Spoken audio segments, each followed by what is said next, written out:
তারা বাংলাদেশকে শোষণ করার জন্য যা যা করা দরকার তা তারা ভারতকে উপহার দিয়েছে। বিগত 53 বছরে এর প্রতিদান বাংলাদেশ কড়ায় গন্ডায় অনেক পরিশোধ করেছে, কিন্তু প্রতিদান দিলেও বাংলাদেশের ফারাক্কা সমস্যা কিছুই সমাধান হয় নাই। তিস্তার পানি বাংলাদেশ পায় নাই। এখনো যখন বর্ষা হয় তখন বাঁধ খুলে দিয়ে বাংলাদেশকে ভাসিয়ে দেওয়া হয়, যেটা বন্ধুত্বের লক্ষণ নয়। আমাদের দেশে যখন পেঁয়াজের দাম বাড়ে তখন পেঁয়াজ রপ্তানি বন্ধ করে দেয়, আলুর দাম বাড়লে আলুর রপ্তানি বন্ধ করে দেয়, এবং আমাদের দেশের সাথে যে বর্ডার কালানিরা সেই কাঁটাতারে ঝুলে, এবং প্রতিদিন বাংলাদেশের বর্ডারে, বাংলাদেশ এবং ভারতের বর্ডারে অন অ্যান অ্যাভারেজ প্রায় 1 জন মানুষ শহীদ হয়। এই তো হচ্ছে বন্ধুত্বের নমুনা। কাজেই এই অবস্থার মধ্যে দাঁড়িয়ে আজকে আমাদের অবশ্যই আমাদের 53 বছরের সম্পর্ক নিয়ে আবার বিশ্লেষণ করা উচিত। অনেকে অনেক কথা বলছেন, কেউ কেউ হয়তো আমরা বলবো যেটাই সঠিক, কিন্তু সবচেয়ে বাজেভাবে তাদের মনোভাব প্রকাশ করেছে ভারতের বর্তমান প্রধানমন্ত্রী, যাকে বিভিন্ন বিশেষণে সারা পৃথিবীর মানুষ বিশেষায়িত করে। আমি সেগুলো বলতে চাইনি, কিন্তু উনি যে কথাটি 16 ডিসেম্বরে টুইট করেছে সেটি সত্যিকার অর্থে বাংলাদেশের অস্তিত্ব, বাংলাদেশের স্বাধীনতা এবং সার্বভৌমত্ব নিয়ে উনি প্রশ্ন তুলেছেন। কাজে এই অবস্থায় যে ষড়যন্ত্র 71-এর ডিসকাস কোর্সে হয়েছিল, যে কারণে ওসমানী সাহেব সেই আত্মসমর্পণের অনুষ্ঠানে উপস্থিত হতে পারেনি, সেগুলো অনেক অজানা কথা। সেগুলো আজকে আমাদের জানতে হবে এবং মনে রাখতে হবে।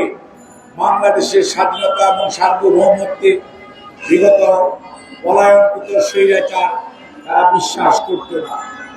যদি বিশ্বাস করত তাহলে বাংলাদেশকে এমনভাবে ভারতের সাথে যেভাবে চুক্তি করেছে, যত ধরনের বাংলাদেশ শুধু দিয়েছে, আমরা গল্প শুনেছি যে আমাদের ট্রানজিট যদি হয় তাহলে বাংলাদেশ নাকি সিঙ্গাপুর হয়ে যাবে, কিন্তু আখাউড়া দিয়ে অনেক কিছু আসা যাওয়া করে, বাংলাদেশের অর্থনীতি খালি নিচের দিকেই যায়, সিঙ্গাপুর আর হয় না।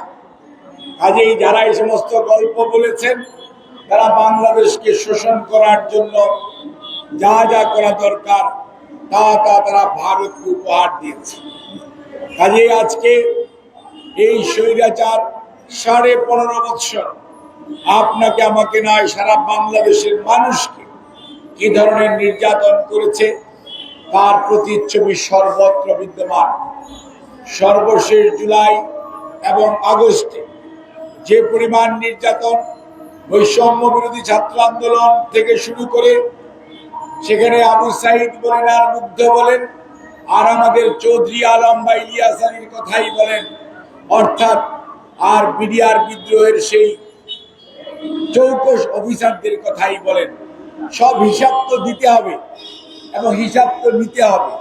কোনো অবস্থাতেই কেউ যদি ভাবেন যে না আপনি ধরাছোঁয়ার বাইরে থেকে যাবেন, এখানে অনেক বক্তা বলেছেন কেউ কেউ 3 মাস পালিয়ে গেছে, কিন্তু ভাই বাংলাদেশের ইতিহাস বলে, পৃথিবীর ইতিহাস বলে, মানে 50 বছর পরেও স্বৈরাচারের দূষরদের বিচার হয়েছে, 21 বছর পরেও অনেক বিচার বাংলাদেশে বিচারের নামে প্রহসনে বাংলাদেশেও হয়েছে, সেটিও বাংলাদেশ দেখেছে। কাজে কোনো অবস্থাতেই ভাবার কারণ নেই যে আপনারা আজকে যা করেছেন এবং বাংলাদেশের মানুষের উপর যে ধরনের স্টিম রোলার চালিয়েছেন, কথায় কথায় গুম, কথায় কথায় হত্যা এবং কথায় কথায় বাড়ি দখল, সম্পত্তি দখল এবং জেল আর ভুয়া এবং গায়েবী মামলা, এগুলো দিয়ে সকল বিরোধী রাজনৈতিক দল মতকে আপনারা দমন করতে চেয়েছেন, তাদেরকে আপনারা মনে করেছেন এভাবেই বোধহয় শেষ রক্ষা হবে।